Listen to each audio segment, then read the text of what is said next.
할렐루야. 오늘도 이렇게 수요밤 예배에 참석하신 우리 동산교회 모든 성도 여러분들을 주님의 이름으로 환영하고 또 축복합니다. 또 각 가정에서 온라인으로 예배를 드리고 계실 우리 성도님들 또한 주님의 이름으로 환영하고 축복합니다. 계속되는 코로나로 인한 걱정과 불안 속에서도 우리 주님의 위로와 평강이 각 가정에 풍성히 넘치기를 축복합니다. 오늘은 고린도전서 3장 1절부터 9절 말씀을 통해 하나님의 말씀으로 자라는 교회라는 제목으로 말씀을 나누도록 하겠습니다. 저는 계속해서 수요밤 예배 때마다 우리 성도님들과 함께 고린도전서 말씀을 살펴보고 있습니다. 고린도전서는 사도 바울이 고린도 지역에 세워진 교회와 그 성도들을 위해 쓴 편지입니다. 그래서 우리가 지금까지는 총 2장의 내용을 살펴보았는데요. 잠깐 복습을 해보자면은 1장은 바울의 인사말과 고린도 교회의 문제 상황, 그리고 이에 대한 바울의 권면을 보여주고 있습니다. 고린도 교회는 사도 바울이 말하기를 하나님이 세우신 하나님의 거룩한 공동체입니다. 그리고 당시 고린도 교회는 거룩한 공동체로서의 마땅한 모습을 보여주지 못했죠. 그 증거로 그들은 사람을 내세우며 한 교회 안에서 파벌을 만들었고, 그래서 서로 분쟁하고 있었습니다. 바울은 그러한 고린도 성도들의 문제점들을 지적을 하면서 그 원인으로서 교만함을 지적하고 있고, 또 교회가 오직 십자가 복음의 능력과 지혜로만 세워지고 하나 될 수 있음을 분명하게 언급하고 있습니다. 2장에서는 바울의 전도 방식과 또 고린도 교회의 교회됨의 성경적 원리가 제시되는 것을 볼 수가 있습니다. 바울은 고린도 교회에 전도할 때 또 사역할 때 자신의 말과 지혜의 아름다운 것이 아니라 또 설득력 있는 어떤 사람의 지혜 있는 말이 아니라 오직 성령의 나타나심과 능력으로만 이 말씀을 전했던 것을 우리가 보게 됩니다. 이는 고린도 교회의 성도들의 믿음이 자기 자신에게 바울에게 있지 아니하고 오직 그 말씀을 전달하게 하신 하나님의 능력과 또 그 복음의 지혜에 있다라는 것을 보여주기 위함이었죠.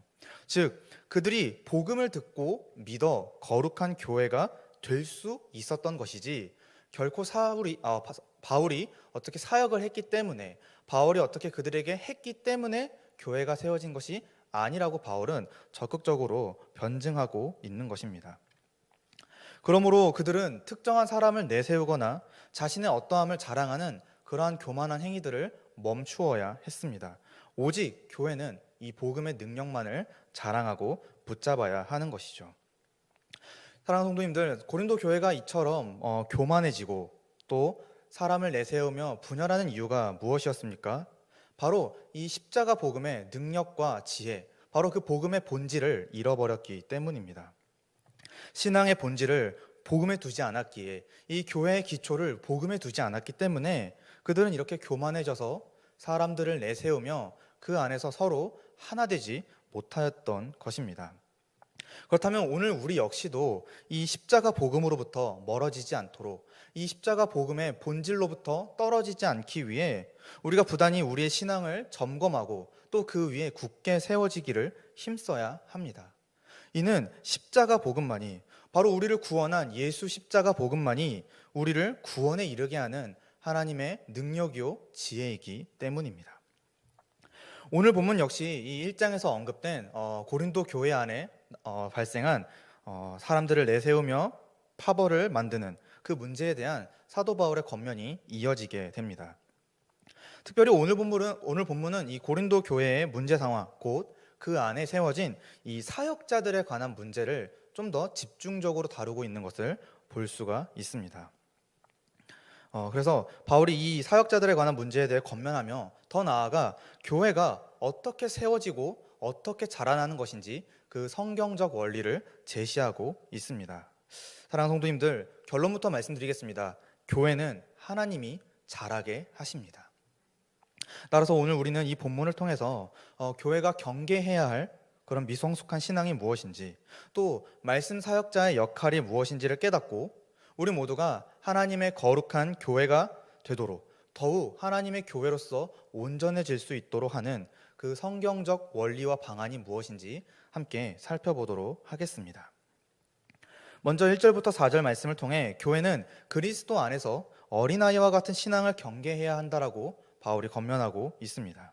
본문의 말씀을 먼저 자세히 한번 살펴보도록 하겠습니다. 1절에 보시면 바울은 형제들을 신령한 자들과 대함과 같이 할 수 없다라고 말하고 있죠. 여기서 형제들은 이 고린도 교회의 성도들을 말합니다. 심지어 이 바울이 어떻게 얘기하냐면은 그들을 육신에 속한 자, 곧 그리스도 안에서 어린 아이들을 대하듯 할 수밖에 없다라고 얘기하고 있습니다. 여기서 이 신령한 자라고 하는 단어는 사실 앞서 2장에서도 언급이 되었는데요. 바로 성령으로 깨닫는 자, 즉 예수 그리스도 안에서 하나님의 영이신 성령과 그 진리로 성숙하여진 성도를 가리킵니다. 이와 대조적으로 그리스도 안에서 어린아이와 같다라고 표현한 것은 이 단어가 헬라어상으로 유아, 어떤 미성년자, 또 미성숙한 사람을 가리킬 때 사용됩니다. 즉 고린도 교회의 신앙의 상태가 마치 어린아이와 같이 미숙하고 어리다는 것을 이렇게 비유적으로 표현한 것이죠.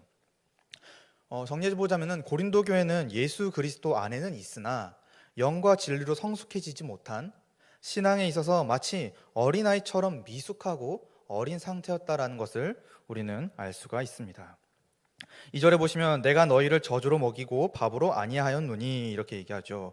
바울은 2차 전도 여행 중에 18개월 동안 고린도에 머무르면서 전도했고 또 사역했으며 그때 여러 사람들에게 복음을 가르침으로써 이들을 한 교회로 세우게 됩니다. 이 내용은 사도행전 16장에서부터 18장에 기록되어 있는데요. 그 바울이 사역한 교회가 바로 이 고린도 교회인 것이죠. 그때 바울은 고린도의 성도들을 밥이 아닌 저주로 먹었다라고 얘기하고 있습니다. 이 말은 실제로 바울이 그들에게 밥이 아닌 저주를 주었다는 의미는 아니죠. 젖은 비교적 밥보다 먹기 쉬운 음식이고 또 수월하고 소화가 잘 되는 음식입니다. 즉 바울은 고린도의 성도들이 이 말씀을 먹기 쉽게 받아들이기 쉽게 아주 마치 아이가 부드러운 밥을 먹이듯이 되도록 쉽고 유연하게 복음을 잘 가르쳤음을 말하고 있는 셈입니다. 왜냐하면 그때의 너희가 감당하지 못하였기 때문입니다. 고린도의 성도들은 처음에 바울의 이러한 가르침들을 충분히 이해하고 받아들이기 어려웠을 것입니다. 그래서 바울은 마치 어머니가 어린 아이에게 젖을 물려 밥을 먹이듯이 무려 18개월 동안 머무르면서 천천히 자세하고 풍성하게 복음을 가르쳤고 또 믿는 자들을 모아 한 교회로 세웠던 것입니다. 고린도 교회는 그러한 바울의 수고와 헌신으로 세워진 하나님의 귀한 공동체였던 것이죠. 그런데 문제는 지금도 그러지 못한다라고 얘기하고 있는 것입니다. 바울이 18개월 동안 친절하게, 정말 자세하게, 정말 풍성하게 가르쳤음에도 불구하고 밥이 아닌 훨씬 더 부드럽고 또 이해하기 쉬운 저주로서 그들을 가르쳤음에도 불구하고 바울이 떠난 뒤에 고린도 교회는 여전히 어린아이와 같은 신앙 수준에 머물러 있던 것을 보게 됩니다. 그리고 그 결과가 우리가 지금 읽고 있는 이 고린도전서 16장까지 나타나는 여러 가지 문제들을 발생하게 된 것이죠. 특별히 3절을 보시면은 이 교회 지도자들을 두고 서로 시기하고 분쟁하는 모습들이 나타났던 것을 보게 됩니다. 바울은 이러한 고린도 교회의 상황과 상태를 어린아이와 같다라고 평가한 것입니다. 바울은 이런 어린아이와 같은 상태가 아직도 육신에 속한 자, 그리고 육신에 속하여 사람을 따라 행함이라고 또 표현을 하고 있습니다. 여기서 우리가 오해하지 말아야 할 것은 바울이 이 고린도 교회를 육신에 속한 자라고 해서 아예 불신자처럼 여겼다는 것은 아니입니다.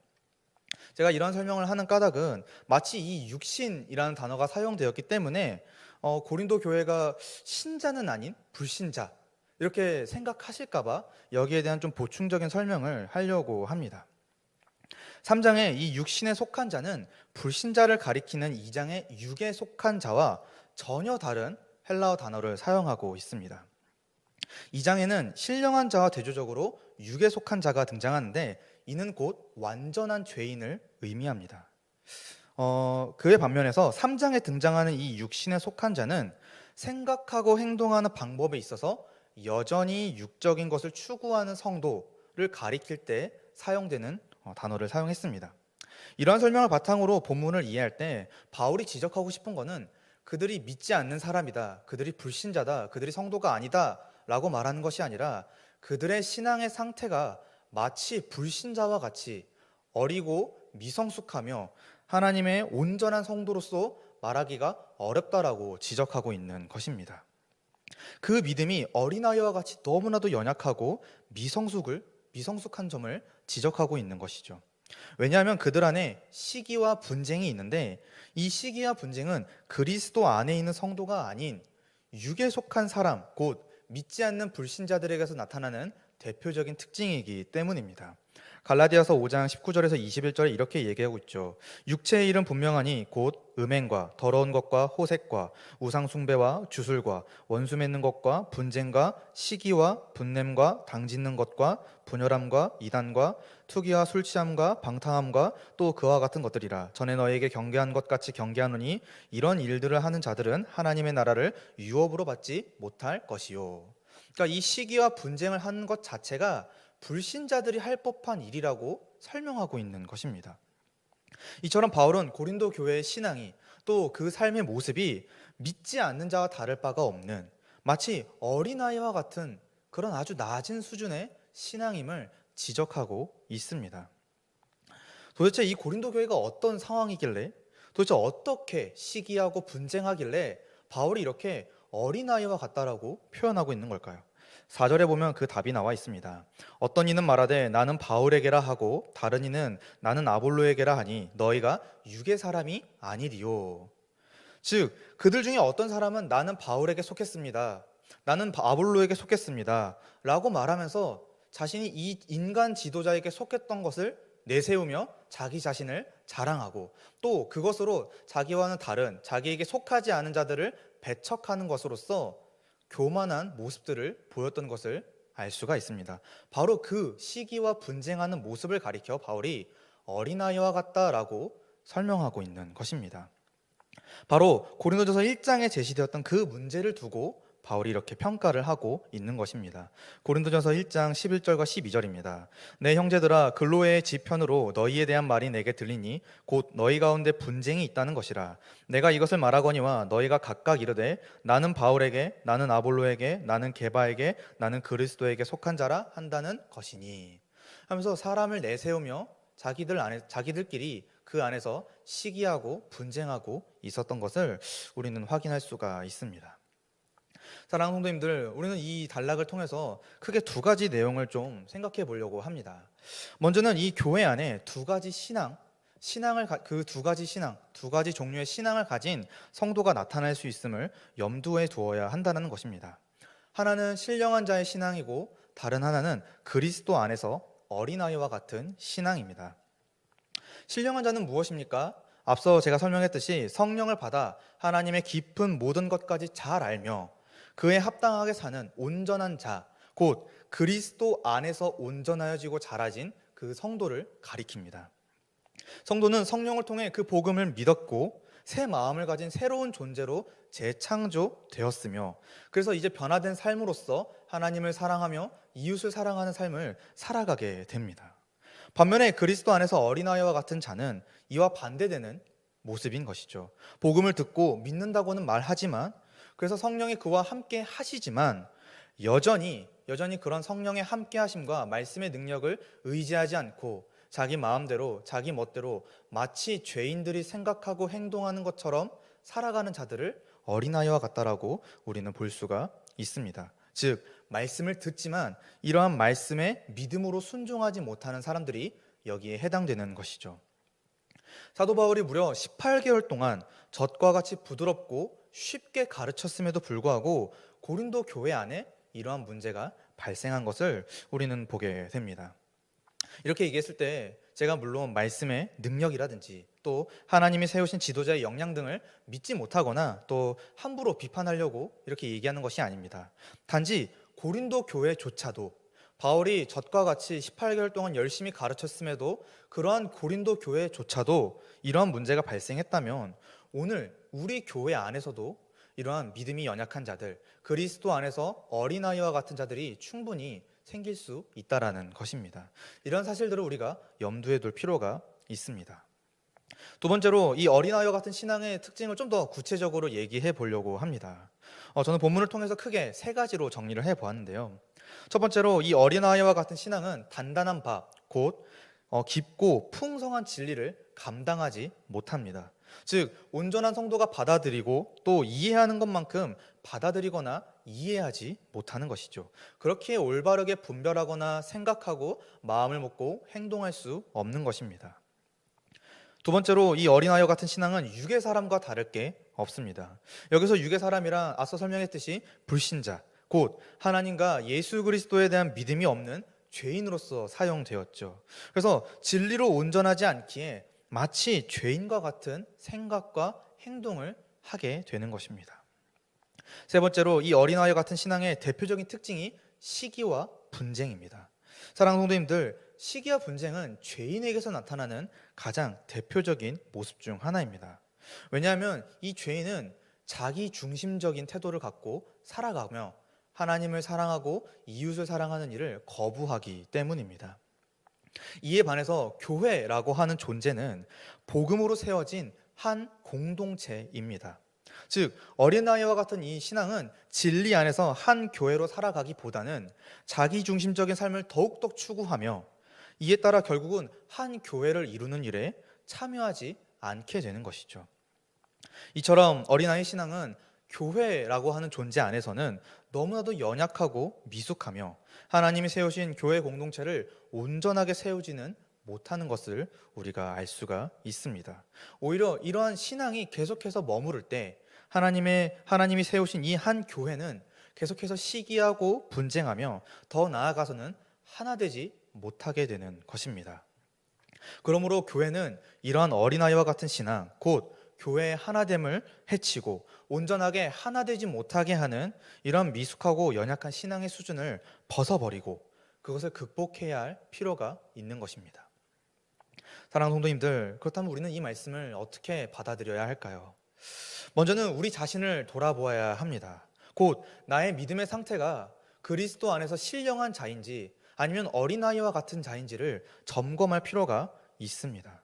성경은 모든 성도가 예수 십자가 복음을 믿음으로 성령을 받았기에 그리스도 안에서 온전하여진 신령한 자라고 설명하고 있습니다. 바꿔 말하면 신자라면, 예수 그리스도의 십자가 복음을 듣고 진정으로 믿는 자라면 이미 그리스도 안에서 완전하여지고 온전하여진 것이죠. 그 증거로 그리스도의 영신 성령이 우리 안에 거하시면서 주 예수 그리스도의 통치를 우리 안에서 실현하시고 하나님의 뜻에 순종하도록 우리의 삶을 인도해 가십니다. 그런데도 여전히 우리의 신앙이 어린아이와 같은 신앙에 머물러 있다면, 그래서 마치 불신자가 행할 그러한 생각과 마음과 행동들을 여전히 내 삶 가운데서 보이고 있다면, 사랑하는 성도님들, 우리는 지금 우리의 믿음을 점검해 보아야 합니다. 나는 정말 온전히 이 예수 십자가 복음을 믿고 있는가? 정말 내가 이 복음의 근거에서 생각하고 마음을 품으며 행동하고 있는가? 또 지난 한 주 동안에 선포되어진 말씀을 근거로 내가 내 삶을 꾸려가고 있는가? 이러한 질문들, 이러한 신앙을 점검하는 질문들을 우리 스스로가 해야 하는 것이죠. 혹시 성도님들 중에 혹여나 자신의 믿음이 참되지 않은 것처럼 여겨지는 분들이 있습니까? 그렇다면 하루빨리 이 복음 앞으로, 말씀 앞으로, 또 이 예배 앞으로 나와 다시 한번 복음을 듣고 다시 한번 말씀을 듣고 다시 한번 하나님 앞에 예배드릴 수 있기를 바랍니다. 복음의 능력이, 말씀의 능력이, 예배의 능력이 우리를 회복시켜 줄 것입니다. 다음으로 현재 내가 섬기는 이 교회를 돌아봐야 합니다. 왜냐하면 나의 존재는, 나의 성도됨은 교회와 결속되어 있기 때문입니다. 사랑하는 성도님들, 교회는요, 하나님과 우리 주 예수 그리스도께서 보내주신 성령으로 하나 된 공동체입니다. 즉 교회 역시 이미 그리스도 안에서 완전하여진 존재라는 말입니다. 그런데 현상적으로 교회 안에 어린아이와 같은 신앙을 가진 지체가 존재할 수가 있죠. 복음의 원리가 아닌 아직도 죄와 세상의 원리를 따라 자기 중심적으로 살아가려는 그런 지체들이 보일 수 있다라는 것입니다. 그렇다면 그들에 대해서 어떻게 우리가 반응해야 할까요? 그들을 교회 밖으로 쫓아내야 될까요? 아니면 그들과 교제하지 않고 그들을 함부로 정죄해야 될까요? 저는 그렇지 않다라고 생각합니다. 먼저는 그들이 그런 죄인과 같은 행동을 또 생각과 마음을 품을 때 우리는 그들을 긍휼히 여겨야 합니다. 왜냐하면 그들은 아직 믿음 안에서 우리와 같이 성숙해지지 못했기 때문입니다. 그렇다고 해서 이 말이 무조건 그들을 수용하라, 그들의 생각과 마음과 행동들을 다 이해하고 다 받아줘라 라고 말하는 것은 아닙니다. 오히려 그리스도 안에서 우리가 한 교회가 되었으므로 함께 세워지도록 적극적으로 지도하고 권면하며 더 나아가 말씀으로 양육할 필요가 있는 것이죠. 마치 사도 바울이 18개월 동안 고린도 교회 성도들을 저주로 먹였던 것처럼 우리는 이 교회 안에 믿음이 연약한 마치 어린아이와 같은 신앙을 가진 자들을 긍휼히 여기고 양육할 필요가 있는 것입니다. 그렇기에 우리 교회를 돌아보아야 하는 것이죠. 사랑하는 성도님들, 나만 온전해진다고 교회 전체가 온전해지지가 않습니다. 왜냐하면 우리는 그리스도 안에서 성령으로 하나 된 한 교회이기 때문입니다. 그렇기 때문에 우리가 하나 된 지체들과 더욱 다독이며 함께 나아가야 하는 것이죠. 그러므로 함께 그리스도 안에서 어린아이가 되지 말고 머리 대신 우리 주 예수 그리스도의 충만한 분량에 이르기를 소망하고 힘써야 하는 것입니다.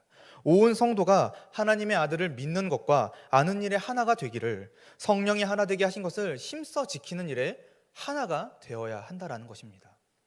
이를 위한 구체적인 원리와 적용은 다음 문단에서 더 자세히 살펴보도록 하겠습니다.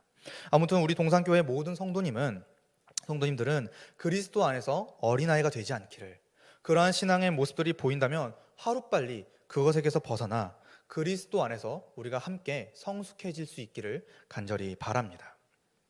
두 번째로 6절부터 9절의 말씀을 통해 하나님은 말씀 사역자들을 통하여 이 교회를 세우고 자라게 하신다라는 것을 우리가 살펴보고자 합니다.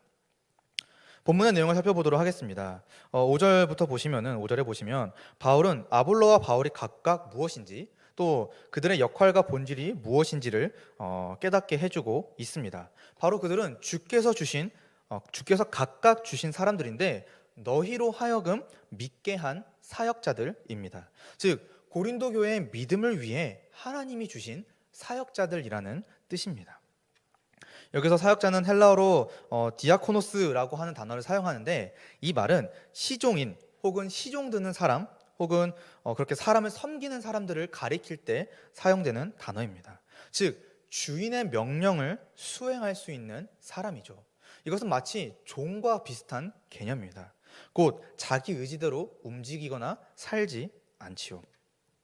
바울은 자신과 아볼로를 이렇게 사역자라고 말을 하면서 자신들이 하나님의 명령을 수행하는 그러한 역할을 감당하는 자들임을 밝히고 있습니다. 사실 이러한 표현들은 바울의 편지 곳곳에 등장하고 있지요. 바울이 자신을 하나님의 일꾼, 예수 그리스도의 사도 이런 식으로 표현을 하면서 자신이 하나님이 세우신 사역자임을 또 하나님이 세우신 일꾼임을 강조하고 있습니다. 그리고 바울과 아볼로는 그렇게 하나님의 뜻을 따라 이 맡은 바 임무를 감당했다라고 설명하고 있습니다.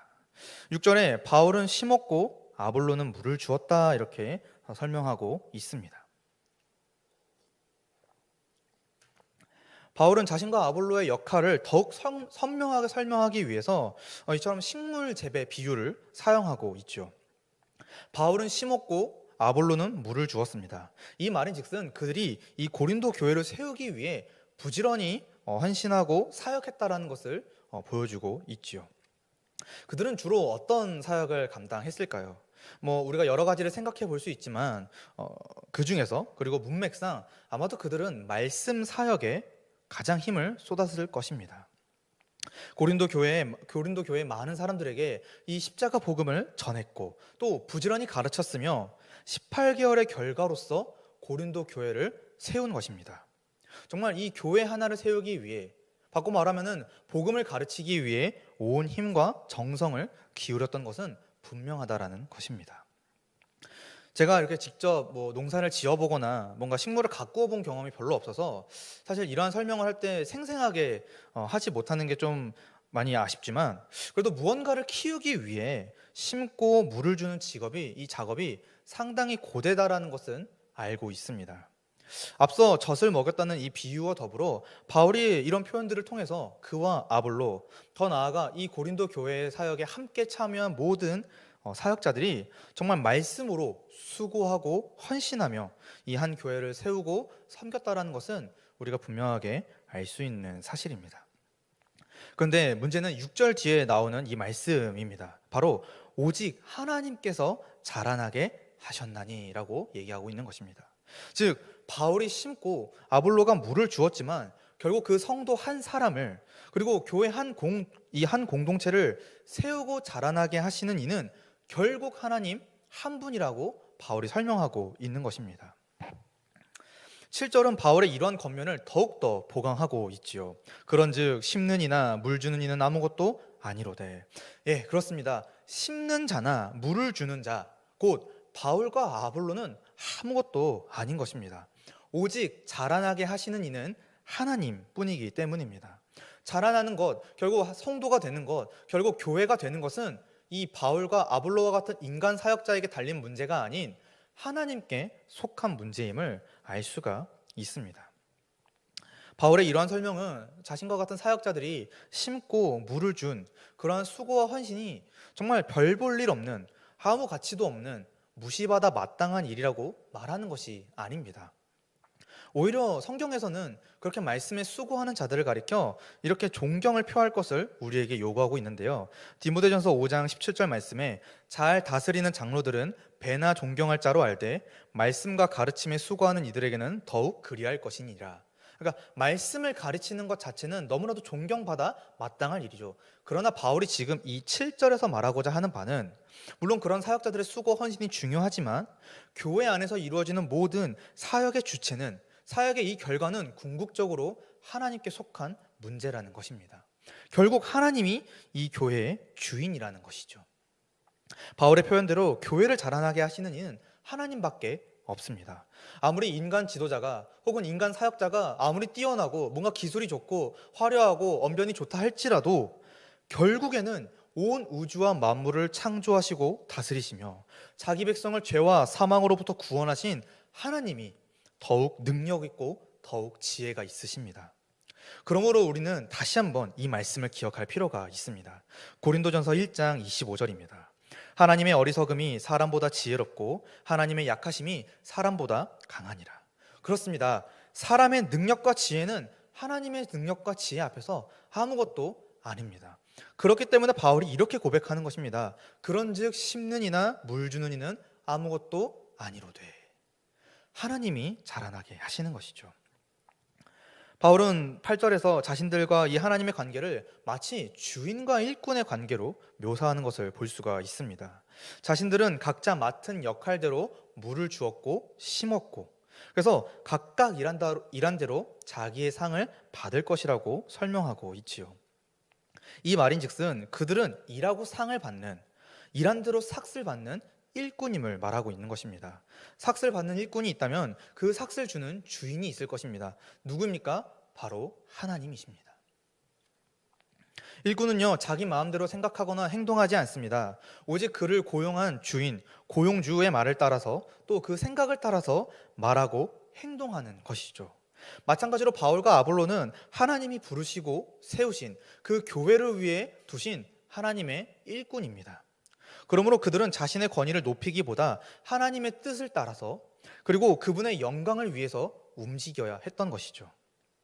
그래서 그들은 고린도 교회에 말씀을 가르치는 일에 수고하고 헌신했습니다.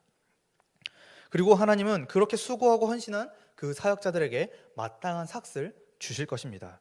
그러므로 그들이, 이 고린도 교회가 지도자를 내세우며 자신들의 어떠함을 드러내는 일은 하나님이 보시기에 상당히 교만하고 상당히 죄악스러운 일이라고 말할 수밖에 없는 것입니다. 사랑하는 성도님들, 이렇게 지도자를 내세우는 것은 결국 그 지도자를 세우신 주인을 무시하는 일이며 그 주인의 주권을 무시하고 거부하고, 더 나아가 하나님보다, 주인보다 자신들을 더 높이려고 하는 죄의 본질이 바로 여기에 드러나게 되는 것입니다. 오히려 교회는요, 교회의 주인이신 하나님과 정말 이 교회의 머리이신 우리 주 예수 그리스도의 말씀대로 그에게 붙어 있어야, 그를 의지해야만 합니다. 왜냐하면 오직 하나님만이, 오직 머리이신 예수 그리스도만이 우리 교회를 자라나게 하시기 때문입니다. 9절은 이제 1장에서 제시된 고린도 교회의 문제 상황에 대한 바울의 작은 결론입니다. 바로 우리는 이 사역자들을 얘기하겠죠. 우리는 하나님의 동역자들이요. 그렇습니다. 그들은 하나님과 동역하는 자들이지, 동역하는 사역자들이지 결코 하나님과 같은 주인이 아닙니다. 덧붙여 바울은 이렇게 소개하죠. 여기 너희는 고린도 교회를 가리키는데, 너희는 하나님의 밭이요 하나님의 집이니라. 교회는 곧 하나님의 밭이자 집이고, 사역자들은 그곳을 관리하는 한 명의 일꾼이며, 궁극적으로 이 밭과 집의 주인은 하나님이십니다. 사랑하는 성도님들, 우리는 이 말씀을 통해서 또 생각해 봐야 될 것들이 있습니다. 먼저는 하나님이 자기 교회를 위해 교회 안에 말씀 사역자들을 두셨다라고 하는 것입니다. 사역자들은 하나님의 뜻을 따라 교회를 위해 부르심을 받았고, 하나님의 뜻으로 교회를 섬깁니다. 계속해서 강조하지만 이 교회는요, 예수 그리스도를 머리로 한 그의 몸입니다. 이 교회는 머리이신 예수님으로부터 통치를 받아 움직이며 살아가죠. 그렇다면 사랑하는 성도님들, 머리가 통치하고 있음을, 바꿔 얘기하면 우리 주 예수 그리스도께서 통치하고 계심을 우리가 어떻게 알 수 있습니까? 머리이신 예수님은 우리를 어떻게 통치하고 있습니까? 바로 말씀으로 통치하십니다. 생명의 또 그 능력의 말씀으로써 교회 구성원 한 명 한 명을, 한 사람 한 사람을 교훈과 책망과 바르게 함과 의로 교육하심으로써 인도하시는 것이지요. 즉 교회의 머리요 또 주님이신 예수 그리스도께서 하나님의 말씀인 성경으로 그의 몸된 교회와 성도를 다스리고 계십니다. 그렇기에 교회는 이 머리이신 예수님의 말씀에 마땅히 순종해야 하는 것이죠. 그런데 이 머리이신 주님은요, 당신의 사역을요, 또 이 말씀으로서 교회를 세우시고 인도하시는 이 일을요, 한 사람들에게 맡기셨습니다. 그게 바로 이 사역자들입니다. 오늘날로 얘기하면 말씀을 가르치는 직분자들이 해당되겠지요. 특별히 이 교회 안에서 말씀을 가르치는 목회자, 목사와 장로들이 해당이 될 것입니다. 그래서 성경에서 이 목회자의 직분은 장로와 더불어 주님을 대신하여 말씀으로 교회를 다스리는 직분으로 소개가 됩니다. 정리하면 주님은 말씀으로 교회를 다스리고 목회자의 말씀 선포를 통해 주님의 통치를 실현시키십니다. 이것은 결국 교회가 오직 주님의 말씀으로만 세워지고 다스려짐을 의미하죠. 교회는 오직 머리 대신 우리 주 예수 그리스도의 말씀, 곧 하나님의 말씀, 곧 성경을 통해 다스림과 인도를 받게 되어 충만한 분량까지 자라게 될 것입니다. 이 일을 위해 교회에 말씀의 사역자들을 두셨고, 그들의 사역을 통해, 그들을 통한 말씀 선포를 통해 오늘날 우리 역시도 이 주님의 통치를 확인할 수가 있는 것입니다. 두 번째로 교회는요, 그렇게 따졌을 때, 그렇게 주님께서 말씀 사역자들을 통해 말씀으로 다스리실 때 이 교회는 오직 하나님이 다스리시는, 주님이 다스리시는 그의 밭이자 집입니다. 하나님은 자기 피로써 우리를 구원하여 교회로 삼으셨습니다.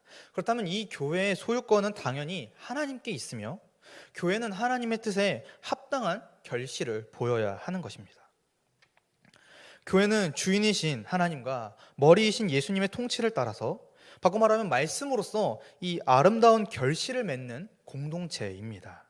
바울은 교회를 하나님의 집이요 밭으로 비유를 했죠. 즉 교회는 하나님의 집으로서 주인의 성품과 영광을 드러낼 정도로 거룩하고 아름다워야 하며, 어떠한 유혹에도 흔들리지 않을 정도로 견고해야 합니다. 또한 교회는 밭으로서, 하나님의 밭으로서 하나님이 기뻐하시는 거룩한 열매들, 바꿔 말하면 이 세상에선 도무지 찾아볼 수 없는 하나님 나라의 능력과 모습들을 보여야 하는 것입니다. 그리고 그 열매들, 그 교회 안에 나타나는 하나님의 나라의 능력과 모습들을 다른 이들에게까지도 퍼뜨려야 하는 것입니다. 이를 위하여 하나님께서 교회에 말씀 사역자들을 두셨고, 그들의 말씀 선포와 말씀의 수고로 말미암아 아름다운 집과 풍성한 결실을 맺는 집과 밭이 되게 하셨습니다. 그러므로 교회는 사역자들을 통해 선포되는 말씀을 듣고 배움으로써 하나님의 밭이요 집으로서 마땅한 모습과 결실을 나타내게 될 것입니다. 사랑하는 성도님들, 말씀이 심길 때, 말씀이 심겨야 그분이 기뻐하시는 거룩한 열매를 맺을 수 있음을 기억하시기를 바랍니다.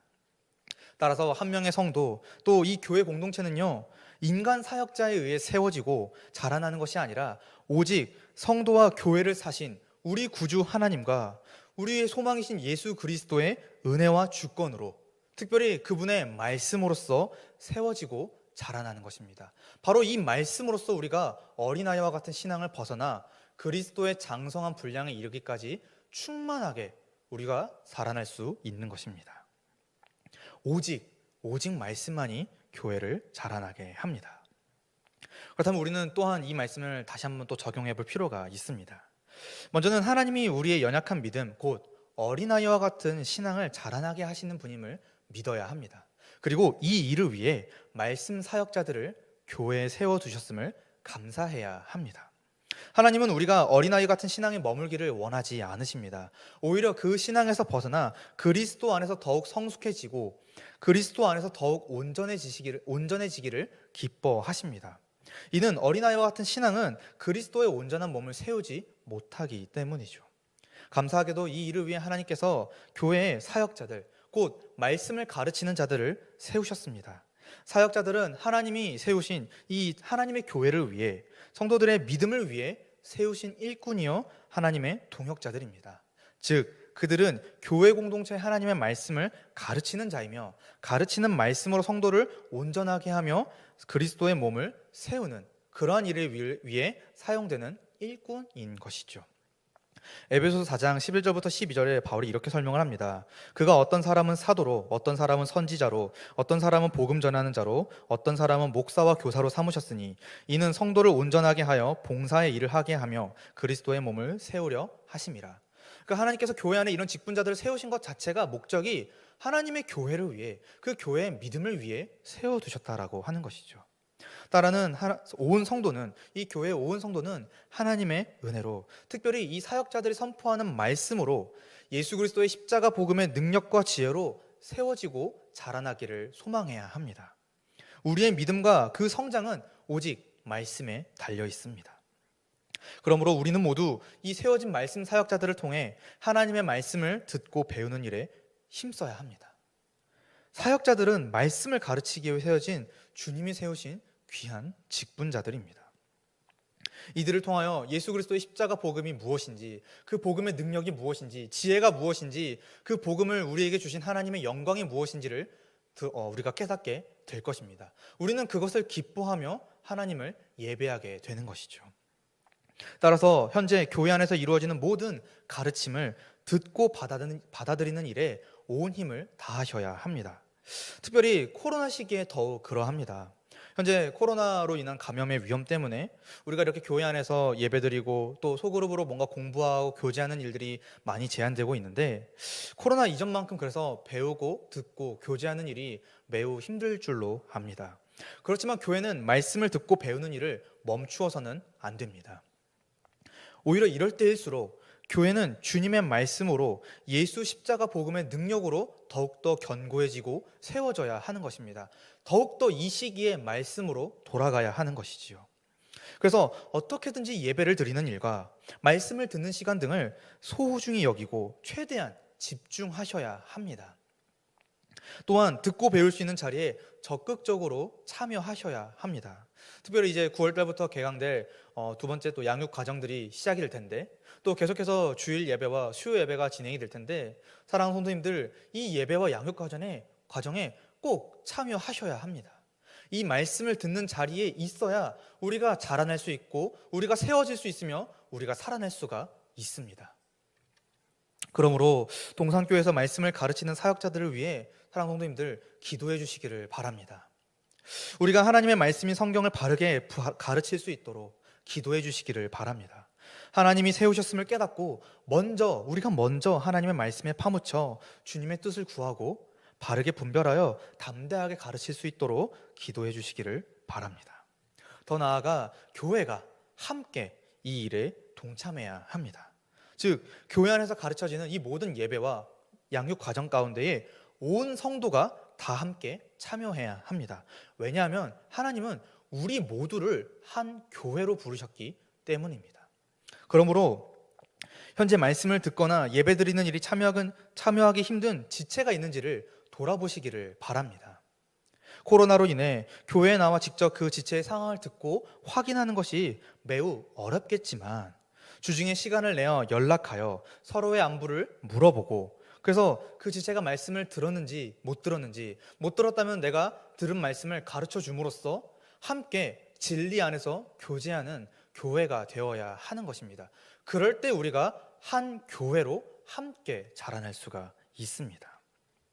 따라서 우리 동산교회 모든 성도님들은 하나님께서 사역자들을 통해 우리 안에 말씀을 심으시고 물을 주시며 그리스도 안에서 합당한 결실을 보도록 자라나게 하시는 분임을 믿어 더욱 함께 힘써 말씀을 듣고 배우시기를 바랍니다. 말씀을 정리합니다. 하나님은요, 말씀을 통해 교회를 자라나게 하십니다. 교회는요, 하나님의 말씀으로 세워지고 자라납니다. 우리는 하나님의 거룩한 교회요, 그리스도 안에서 성령으로 온전해진 자입니다. 하나된 공동체입니다. 어린아이 같은 믿음을 이제는 경계하고 머리이신 예수 그리스도에게까지 자라나기를 소망해야 합니다. 또 우리는 하나님이 세워주신 말씀 사역자들을 통하여 말씀을 듣고 배움으로써 믿음이 자라나며 머리 대신 예수 그리스도에게 이르기까지 충만하게 자라가야 합니다. 따라서 이 코로나 시기라고 할지라도 우리는 말씀을 듣고 배우는 일을 멈추어서는 안 됩니다. 사랑하는 성도님들, 비록 코로나로 인해 우리의 신앙이 나태해지고 무력해질 수 있습니다. 그러나 이럴 때일수록 더욱 힘을 내어 하나님의 말씀을 듣고 배우는 일에 집중하시기를 바랍니다. 말씀을 들을 때 어린아이 같은 신앙에서 벗어나 더욱 성숙한 그리스도인이 될 수 있으며 하나님이 기뻐하시는 거룩한 공동체가 될 수 있을 것입니다. 따라서 이번 한 주 동안 예배를 통하여 또 여러 말씀의 그런 자리들을 통하여 선포된 하나님의 말씀들을 기억하며 더욱 성장하시는, 또 그 성장한 믿음으로 이번 한 주를 힘써 살아가시는 우리 모든 성도님들 되시기를 주님의 이름으로 축복합니다. 함께 기도하겠습니다. 하나님 아버지, 감사합니다. 오늘 우리에게 귀한 말씀을 주셔서 감사합니다. 특별히 고린도전서 3장을 통해 교회가 하나님의 것인 것과 하나님께서 우리의 믿음을 위해 말씀 사역자들을 교회 안에 세워주셨음을 깨닫게 되었습니다. 코로나로 불안하고 힘든 이 시기를 보내지만 도리어 사역자들을 통해 들려주신 귀한 말씀들을 기억함으로써 우리가 어린아이 같은 신앙에서 벗어나 예수 안에서 더욱 온전해져서 하나님의 뜻에 매일 순종하며 살아가는 당신의 거룩한 교회가 되도록 인도해 주시옵소서. 감사드리며 예수님의 이름으로 기도합니다.